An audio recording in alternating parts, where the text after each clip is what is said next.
TDP పార్టీలో చేరారట విజయసాయిరెడ్డి. మొత్తానికి ఈ మధ్య ఒక వీడియోని చూడడం జరిగింది. వైసీపీ పార్టీకి సంబంధించి ప్రచారానికి వెళితే ఏ ఊరో ఏంటో మనం చెప్పాల్సిన అవసరం లేదు కానీ పాపం విజయసాయిరెడ్డి స్పీచ్ ఇవ్వడానికి మైక్ తీసుకునే లోపే ఆ ప్రచారానికి వచ్చిన కొద్దో గొప్ప మహిళలు అక్కడి నుంచి వెళ్ళిపోతున్నారు. వెనకనున్న కార్యకర్తలు పెద్ద ఆయన మాట్లాడతారు ఉండండి, మీ అందరికీ భోజనాలు ఉన్నాయని చెప్తున్నా పట్టించుకునే వాళ్ళు లేరు. పార్టీ పరిస్థితి చూసి తనకున్న విలువను చూసి ఇప్పుడు విజయసాయిరెడ్డి నిర్ణయం తీసుకుంటున్నారట. తెలుగుదేశం పార్టీకి షిఫ్ట్ అయిపోవాలని ఆయన నిర్ణయం తీసుకున్నట్టుగా అయితే తెలుస్తోంది. ఉన్న పరిస్థితులు చూస్తుంటే పార్టీని ఊడ్చిపెట్టుకుపోయేదాకా అసలు ఎవరూ ఊరుకోవడం లేదు. కాబట్టి తెలుగుదేశం పార్టీలోకి వెళ్ళడమే గ్యారంటీ. ఎందుకంటే ఒకవేళ తెలుగుదేశం పార్టీలోకి వెళ్లకుండా వైసీపీలో ఉండి ఓడిపోతే వాళ్ళు చుక్కలు చూపిస్తారు. ఎందుకంటే జగన్మోహన్ రెడ్డి నేతృత్వంలో చంద్రబాబు అండ్ టీంని బాగా పరేషాన్ చేశారు విజయసాయిరెడ్డి.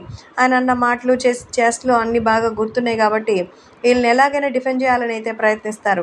కాబట్టి ఆ ప్రయత్నాల నుంచి విముఖత రావాలి అంటే మరి నిజంగానే రావాలి, బయటికి రావాలి. ఈ నేపథ్యంలో జూనియర్ ఎన్టీఆర్ ఇంకా చంద్రబాబు నాయుడు నిర్ణయాల్ని సైతం పెడచెవిన పెట్టి మరి చాలానే కార్యక్రమాలు అయితే కొనసాగుతుంది.